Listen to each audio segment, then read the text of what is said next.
요즘에는 그런 말들을 잘 들을 수는 없지만 우리 과거 어른들은 가끔씩 우리들에게 그런 말들을 했습니다. 아는 것이 힘이다. 그 다음에 배워야 산다. 그렇게 얘기를 했죠. 아는 것이 힘이다. 배워야 산다.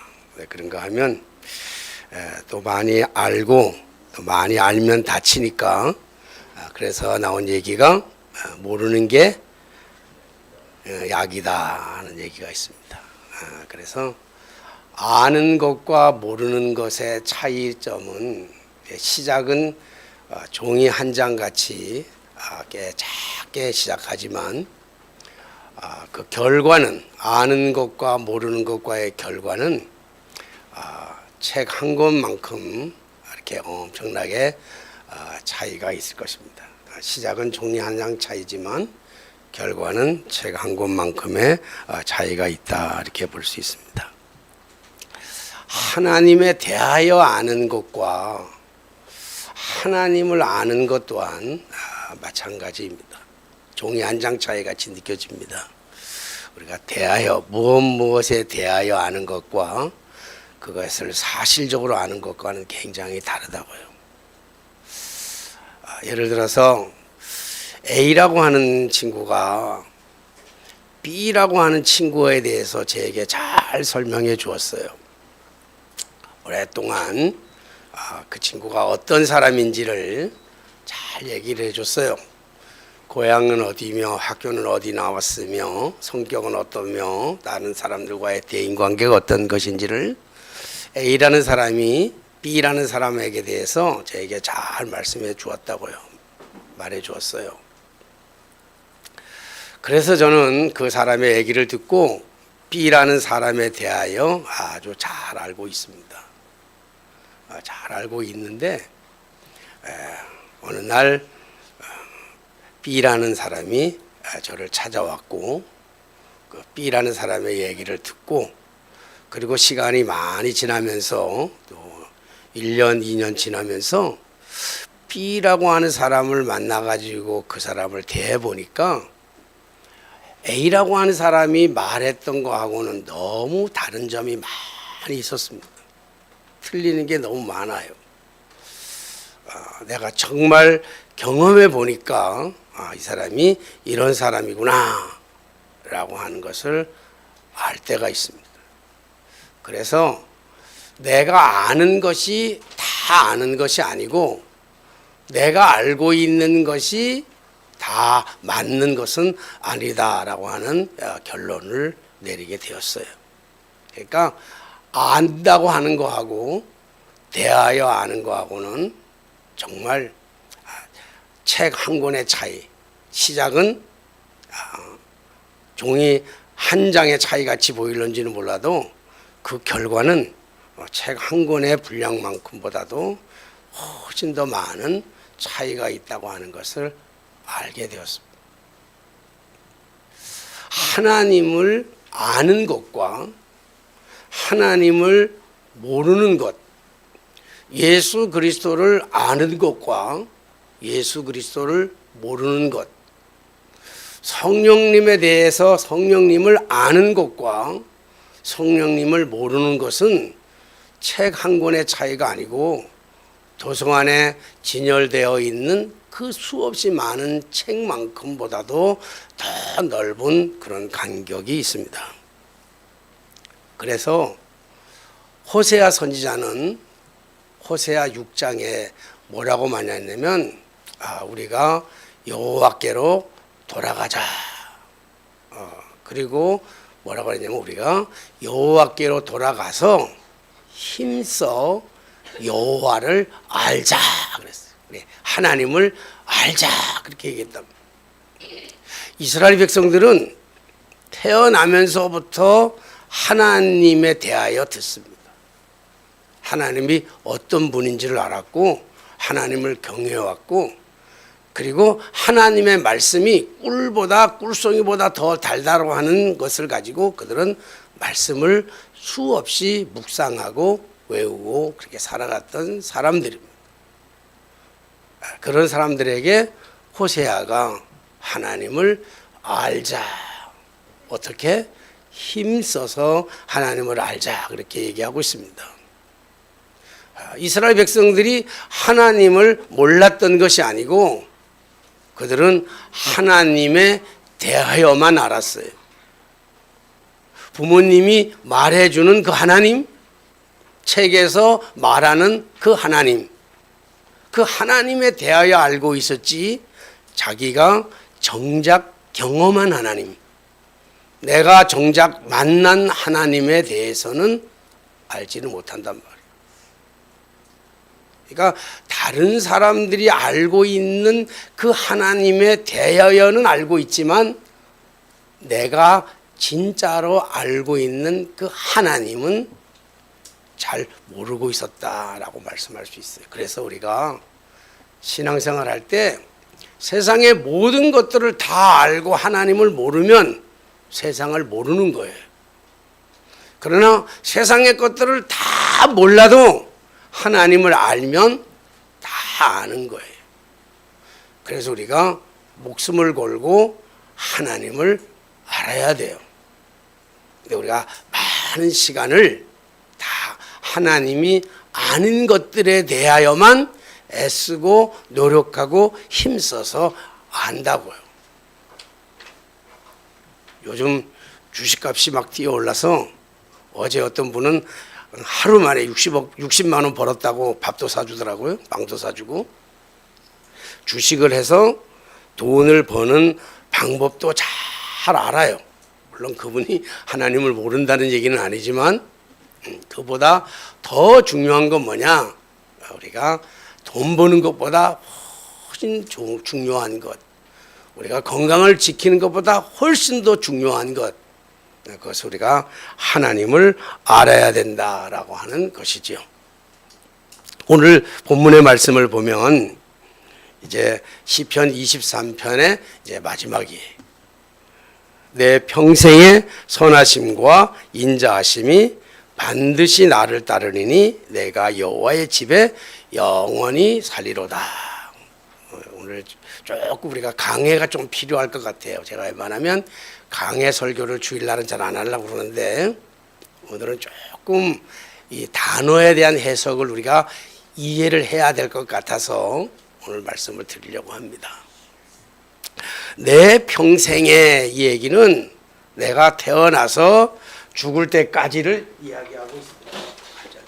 갑자기 찬바람이 안 나오고 시원해서 그래서 내 평생의 이런 말은 내가 태어나서 죽을 때까지를 내 평생에라고 얘기하죠. 내 평생에 선하심과 인자하심이 반드시 나를 따르리니. 선하심과 인자하심은 하나님의 속성이며 하나님의 성품입니다. 근데 많은 사람들이 곡해를 하거나 왜곡을 해요. 잘 몰라요. 그러니까 대하여만 한단 말이에요. 하나님의 속성과 성품이 선하심과 인자하심인데 선하다라고 하는 것으로 우리가 얘기할 때 한번 우리가 보통 사람들이 저분은 참 선해. 이용남 권사님은 참 선한 분이야 라고 우리가 얘기한다면 선하다고 하는 그 말 속에 뭐가 들어있죠? 무슨 뜻이에요? 선하다라고 하는 게 무슨 뜻이겠어요? 응? 대답 안 하기로 작정하셨죠? 선하다 이렇게 얘기하면 착하고 순하다 이런 뜻으로 우리가 이해하기가 참 쉽습니다. 틀린 말은 아니에요. 그래서 착하고 순한 선한 사람들은 그냥 좋은 게 좋은 거예요. 법 없이도 살아갈 수 있는 사람이에요. 응? 그러니까 모든 게 다 허허허 그래요. 그런 사람들을 가리켜서 우리는 선하다 그래요. 하나님의 성품 속에는 그런 마음도 있어요. 착하고 순한 그런 성품도 있어요.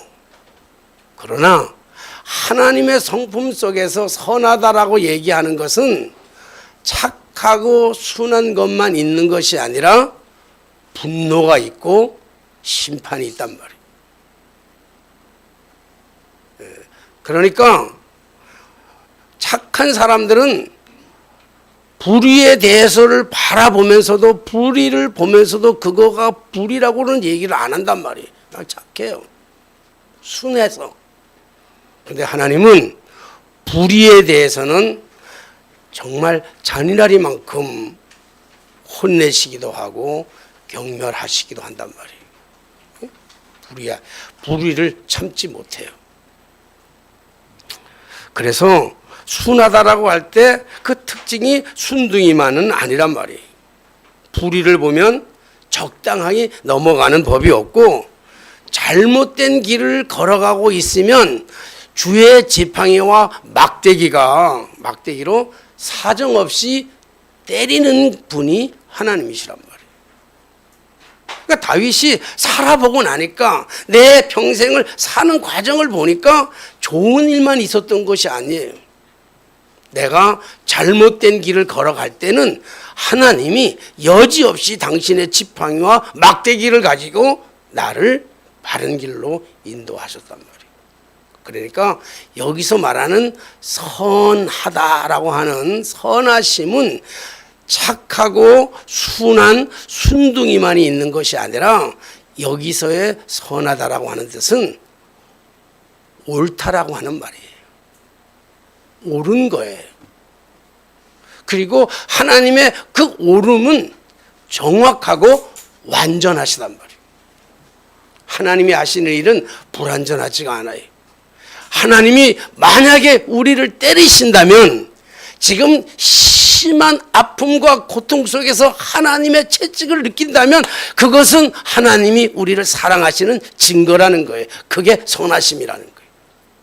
잘못된 길을 가는데도 가만히 놔두고 웃고 그냥 방치하는 것, 그게 선하심이 아니라, 잘못된 길을 가면 여지없이 바른 길로 인도하시기 위해서 우리를 때로는 아프게도 하고 고통 가운데 빠뜨리기도 하시는 그런 분이에요. 그래서 선하다는 것은 옳고 완전하다라고 하는 뜻으로 우리가 받아들여야 되는 것이지. 살아보니까 그렇다는 거예요. 다윗이. 그리고 여기 인자하심 있잖아요. 인자하심. 인자하다. 저분이 참 인자하다. 그러면 여러분 그 인자하심을 어떻게 해석하고 싶어요? 응? 우리 장은주 권사님은 참 인자하신 분이야. 이렇게 얘기하면 실제로 우리 장은주 권사님 우리 인자하죠? 네. 우리 장은주 권사님 참 인자하다 그럴 때 뭘 보고 저 사람이 어떨 때 저 사람은 참 인자하다 이렇게 얘기해요. 응? 인자하다고 얘기할 때는 그 모습에서 풍기는 모습에서 뭔가 거룩함도 있고요, 위험스러움도 있고요, 또 권위적인 것처럼 보일 때 우리는 그분이 참 인자하신 분이다. 우리 교인들이 대체적으로 다 인자하게 보여요. 그런데 사실은 이 다윗이 지금 얘기하고 있는 그 인자하심이라고 하는 것은 이렇게 거룩하고 위험스럽고 권위적인 것이 아니라 지극히 보편적이면서도 그 인자하심 속의 속성 속에는 보듬어 주시기도 하시고 보살펴 주시기도 하시면서 가장 중요한 것은 위로하시는 분이라는 거예요. 위로의 하나님이에요. 하나님은 어떤 하나님이냐? 하나님은 위로의 하나님이라고. 잘못된 것을 보면서 불의를 보시고 참지 못해서 때리시기도 하지만 때려서 피가 철철 흐르는 그 상처를 싸매 주시기도 하고 약을 발라 주시기도 하고 위로해 주시는 그 분이시란 말이에요. 그래서 인자하심을 다른 말로 한다고 한다면 위로자라 이렇게 얘기할 수도 있고요.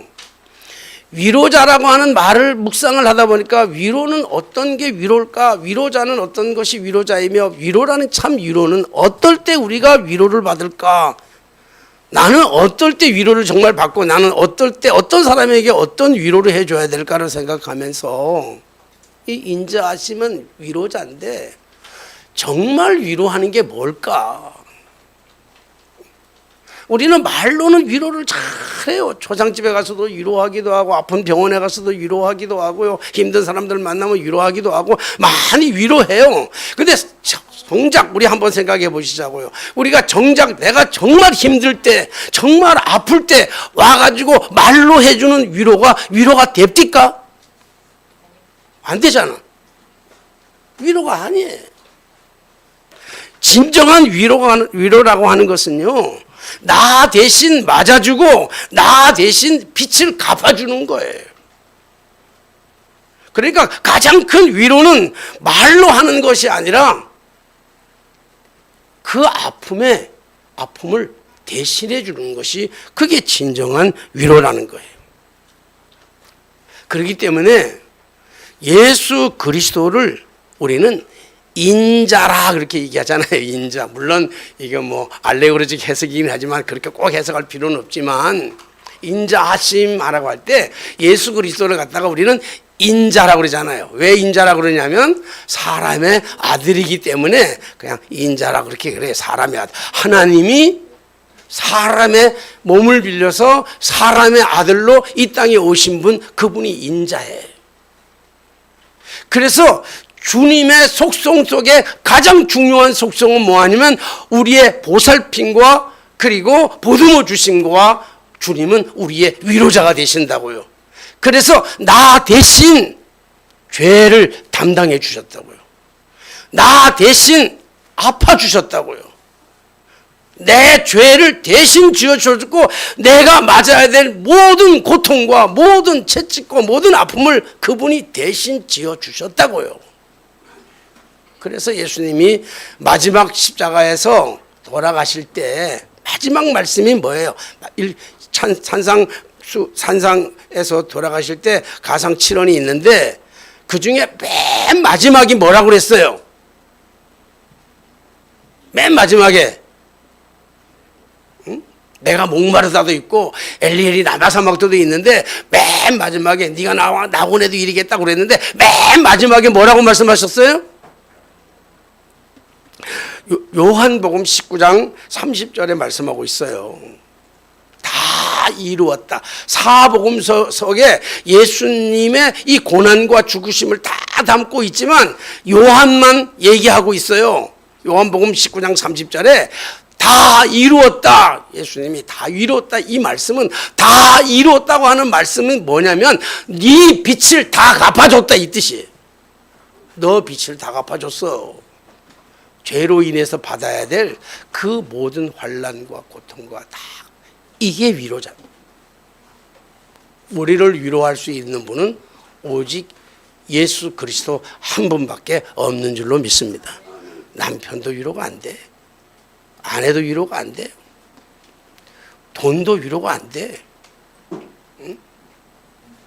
우리를 위로할 수 있는 유일하신 분, 내 평생을 살아보니까, 내가 태어나서 지금까지 살아보니까, 오늘의 얘기가 아니라 다윗은 얘기가 내 평생에 살아보니까 하나님의 선하심, 하나님의 옳고 완전하심과 하나님의 인자하심, 나의 진정한 위로자가 되시는, 울고 계실 때 곁에서 함께 울어주시던 주님, 눈물을 닦아주시며 보듬어 주시며 내가 맞아야 될 것을 대신 맞아주시는 것. 자식이 많이 아프잖아요. 자식이 많이 아프면요, 그 자식 돌보다가 엄마나 아버지는요, 그 자식 없는 데서 이렇게 울면서 얘기해요. 내가 대신 아팠으면 좋겠다. 응? 죽은 자식 붙들고 흐느껴 울어요. 차라리 나를 데리고 가지, 내가 죽었으면 좋은데 왜 나를 안 데리고 가고 쟤를 데리고 가는 거야. 이게 진정한 위로예요. 말로 하는 게 아니라, 오늘 다윗은 그 사망의 음침한 골짜기를 다니는 그 삶이, 죽은 것만큼 힘든 사망의 음침한 골짜기야. 정말 숨 쉴 수조차도 없을 만큼 그 힘든 순간에 나 혼자 그 외로운 들녘에 서 있는 것 같았는데, 보니까 그 들녘에 하나님이 곁에 계셨어요. 그분이 대신 비를 맞아주시고 계셨다고요. 그분이 대신 눈을 맞아주셨고 그분이 대신 그 강한 바람을 막고 계셨다고요. 오늘 다윗의 고백이에요. 내 평생에, 내 살아오는 모든 평생에 선하심과 인자하심이, 그분의 오르심과 그분의 위로가, 옛날 성경에는 정령 나를 따르리니, 그런데 요즘 바뀌어서 반드시 나를 따르리니. 살아가는 삶 속에 어려움이 없다는 게 아니에요. 여러분, 긍정적인 삶이라고 하는 것은 오늘의 삶이 좋아서 그 삶을 그냥 긍정적으로 자 좋다 이런 게 아니라, 오늘의 삶이 아무리 어려워도 내일에 대한 기대를 가지고 살아가는 게 긍정적인 삶이란 말이에요. 거기다 소망을 두는 게 긍정적인 삶이에요. 내 평생의 선하심과 인자하심이 반드시 나를 따르리니. 그러니까 하나님의 오르심과 완전하심과 대신 그 위로하심이 나를 따르는데, 한 가지가 더 있어요. 오늘 마지막 구절인데 이 말씀. 내가 여호와의 집에 영원히 거하리로다. 이 영원히 거한다는 게 뭐예요? 영원히 거한다는 게, 나 오늘 이 말씀을 참 깊이 묵상하면서 우리가 영원히 거한다는 게 뭐겠어요? 여호와의 집에 영원히 거하는 거. 이 앞에는요, 내 평생의 선하심과 인자하심이요, 태어나서 죽을 때까지예요. 여기는 영원하심이라는 게 뭐냐고요? 이 죽은 이유를 얘기하는 거 아니겠어요? 여러분, 어떤 집에서 살면 정말 행복할까요? 우리는 정말 평생 살아가면서, 젊은이들이 요즘 결혼도 못하는 게 집이 없어서 못한다고 하는 거고, 결혼해서 집 얻는데 온 정신을 다하고 죽을 때까지 집 한 칸 하나 만들어라고 애를 쓰잖아요. 내 집 만들려고. 근데 여기에 여호와의 집에 영원히 거하는데, 여호와의 집이 뭐냐고. 여호와의 집이 뭐예요? 응? 우리가 문자적으로 해석한다 그런다면 여호와의 집 그러면 성전이겠지요. 그러니까 요즘 말로 한다면 여호와의 집은 교회겠지요. 그래서 많은 사람들이 문자적으로 해석해서 성도들을 가리켜 가지고 많은 성도들이 교회에 와가지고 오랫동안 머무는 거. 물론 다윗도 그렇게 얘기했고요, 고라 자손도 그렇게 노래를 불렀어요. 응?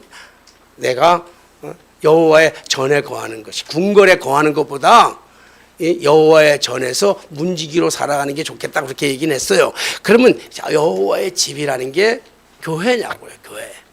교회에 와서 내가 그 영원히 교회에 와서 지금부터 뭐 늘 교회 와서 사는 게, 그게 사도 이 다윗의 그 소망이었겠냐고요. 여호와의 집이 뭘까? 제가 학교 선생으로 있을 때요, 우리 여선생들이 많았어. 여선생님들이 좀 많았는데, 특히 이제 이대 출신 여선생들이 많았는데, 그 중에 한 친구가 나이가 또 비슷해가지고 그 친구네 집에다가 전화를 걸어요. 그때는 핸드폰이 없으니까 다이얼 전화를 걸렸잖아요. 다이얼 딱 전화를 막 걸려가지고, 여보세요. 그러면 그래서 아주 인자하신 분이, 위험스럽고 거룩하신 분이 전화를 딱 받아요. 여보세요. 거기 누구누구네 집이지요? 그러면 아닌데요 하고 딱 끊어버려요, 전화를. 그 분명히 다이얼이니까, 요즘은 뭐 하나만 누르면 되지만 그건 또 틀림이 없지만 다이얼이니까 이상하다. 그리고 다시 번호를 찾아가지고 다시 전화를 걸려가지고, 그럼 또 그분이 받아. 여보세요. 거기 누구누구네 집이지요? 그러면 아니라니까요. 다 끊어. 그 다음에 전화를 또 다시 또 그 번호를 찾아가, 이상하다, 뭐 잘못됐나? 그런 거 해서 다시 걸면 그분이 또 받아요. 여보세요. 누구누구네 집 아닌가요? 그러면 아니라는데 이 사람 왜 이래? 그러고 다 끊어. 화를 내면서. 그리고는 그 다음에 전화를 걸어가지고, 여보세요. 거기 누구누구 아버지의 집이지요? 그러면 예, 그래요. 그러면 그 누구누구 바꿔주세요. 잠깐 기다리세요. 그리고 바꿔줘요. 옛날 이야기지만 지금 그 얘기를 가만히 되성해 보면 그 집에 산다고 그 집의 주인이 아니잖아요. 우리 친구가 그 집에 산다고 해서, 내 친구가 그 집에 산다고 해서 그 집 주인이 아니잖아요. 그 집주인 누구죠? 걔네 아버지야. 그래서 우리는 성전, 교회를 가리켜서 우리 아버지 집이라고도 하잖아요. 그러면 교회에서만 영원히 한평생 살 거냐고요. 그러면 지금 내가 살고 있는 집은 누구네 집이에요? 응? 장은주 권사님 지금 살고 있는 집은 누구네 집이에요? 나의 집? 김동명 권사님 집이에요? 그렇죠. 등기부 등본이 나로 되어 있으면 내 집이에요. 근데 등기부 등본은 내 이름으로 돼 있지만 그 집을 하나님의 것이라고 인정하면 그 집은 누구 거예요? 예? 그래도 내 집이에요? 등기부 등본이 내 이름으로 되어 있는데, 김동명 권사님의 이름으로 되어 있는데 김동명 권사님이 이 집은 내 집이 아니고 하나님의 집입니다. 그러면 그 집이 누구 집이 되냐고요? 하나님의 집이죠. 그러면 그 집이 하나님의 집이란 말이에요. 그러니까 우리가 어떤 집을 사느냐가 중요한 게 아니란 말이에요. 몇 평짜리 집에 사는 게 중요한 게 아니란 말이에요. 초막이나 궁궐이나 내주 예수 모신 곳이 그 어디나 하늘나라라. 내 집의 주인을 하나님으로 섬기며 살아가면 그게 여호와의 집이에요. 그 집에 영원토록 머무는데 거기서 끝나지는 않은 거예요. 여러분, 집을 잘 지으면 몇 년 동안 보관할 수 있어요. 몇 년 동안 그 집 안 얼고 갈 수 있어요. 집을 잘 지면. 예? 몇 년 정도 해. 우리나라는 한 40년 지면 다시 짓죠. 유럽을 가면 어떤 데는 한 1000년짜리도 있어요. 건물은 1000년을 유지할 수 있지만 그 속에 살아가는 사람은 100년, 200년을 살아갈 수가 없어요. 그렇잖아요. 영원히 그 집이 내 집이 될 수가 없어요. 언젠가는 우리는 죽어요. 집은 남아있을지 모르지만 거기 사는 사람은 죽는다고요. 그래서 영원히 거기서 살 수가 없어. 그러면 문자적으로 해석한다면 틀린 거예요. 여호와의 집에 영원히 사는데 내 집을 살고 있는 내 집을 주님 앞에 내놨다고 할지라도 우리는 영원히 살 수가 없는 거란 말이에요. 집도 1000년이고 10,000년이고 갈 수는 없단 말이에요. 1000년은 지켜낼 수 있겠죠. 근데 10,000년 지켜내는 집이 없어요. 영원한 게 없어. 영원한 것은 오직 하늘나라밖에 없어요. 그러니까 오늘 다윗의 고백은 소망을 저기다 두고 있다는 거예요. 오늘 내가 살고 있는 이 백향목으로 진 이 왕궁이 하나님의 집이에요. 왕궁이. 내 모든 것이 다 하나님의 집이지만 여기에서 만족하는 게 아니라 나는 영원한 저 집에 하나님의 집에서 영원히 여기 백향목으로 진 그 화려한 왕궁에서 살아가는 30년, 100년의 삶이 아니라 내가 죽어서도 갈 수 있는 영원이라는 게 뭐예요? 영혼 불멸을 영혼이라고 그러는 거예요. 육체는 흙으로 돌아가지만, 죽음은 흙으로 돌아가지만 영과 혼은 우리가 죽지 않잖아요. 그 영과 혼이 영원 불멸이에요. 지옥에 갈 거니냐, 천국에 갈 거냐. 오늘 그래서 고린도후서 5장 1절에 보니까 그렇게 얘기했잖아요. 만일 우리의 장막집이 무너지면 하나님께서 지으신 집 곧 손으로 지은 것이 아니요 하늘에 있는 영원한 집이 우리에게 있는 줄 아느니라. 여러분, 위로와 소망에 대한 메시지인 줄로 믿습니다. 이 땅의 것이 전부가 아니라는 거예요. 내 평생의 선하심과 인자하심이 반드시 나를 따르리니 내가 여호와의 집에 영원히 거기서 살겠다는 거예요. 그렇기 때문에 고생한다고 억울해할 필요가 없어요. 요 설교는 우리 집사람이 좀 들어야 되는데 주방에 있는 바람에 고생한다고 억울할 필요가 없고요. 작은 집에 산다고 해서 억울해할 필요가 없어요. 왜요? 하나님은 반드시 천국에서 보상해 주시기 때문에 그래요. 이 땅에서 가난하게 살았으면 천국에서는 반드시 보상해 줄 거고, 이 땅에서 가난한 작은 집에, 초막 같은 집에 살았다고 한다면 하나님의 나라에서는 반드시 보상해 줄 거라고 하는 그 믿음과 소망. 그러니까 오늘의 삶이 좀 힘들어도, 오늘의 삶이 좀 버거워도, 오늘의 삶이 좀 괴로워도, 오늘의 삶이 좀 아파도 우리 하나님, 우리가 믿는다면, 우리 그 하나님을 안다면, 신실하신 하나님, 인자하신 하나님, 그 하나님을 우리가 안다면, 바로 안다면, 우리는 그분이 우리를 위해서 예비해 주신 사람의 손으로 만든 그 화려한 궁전이 아닌 하나님의 손으로 직접 만든 그 영원한 천국, 거기에서 우리를 보상해 주실 것이라고 하는 거예요. 그러므로 소망을 천국에 두고 사는 사람하고 소망을 이 땅에 한정되어 두고 살아가는 사람들의 삶의 질은 전혀 달라요. 완전히 다르다. 천국을 소망하며 이 땅을 살아가는 사람들은 이 땅에서도 천국이에요. 어디를 살아도. 오늘 시편, 지난번 시편 23편 2절에 보니까 그가 나를 푸른 풀밭에 누이시며 쉴만한 물가로 인도하신다 그러는데요, 여기서 말하는 푸른 풀밭은요, 풀따구이 하나도 없는 저 자갈밭을 그 뒹군다 할지라도 그 밭이 푸른 밭이 되는 거예요. 초막이나 궁궐이나 내주 예수 모신 곳이 그 어디나 하는 나라. 궁궐에 살아도 하나님 없으면 그 지옥 같은 삶이에요. 지옥 같은 삶. 그러나 초가상간 그런 집을 한다 할지라도 그 집에서 주님과 함께 살아간다면 그것이 천국이라고요. 케냐가 지옥이 아니라 한국도 지옥이 될 수 있고요, 케냐가 천국이 될 수 있고,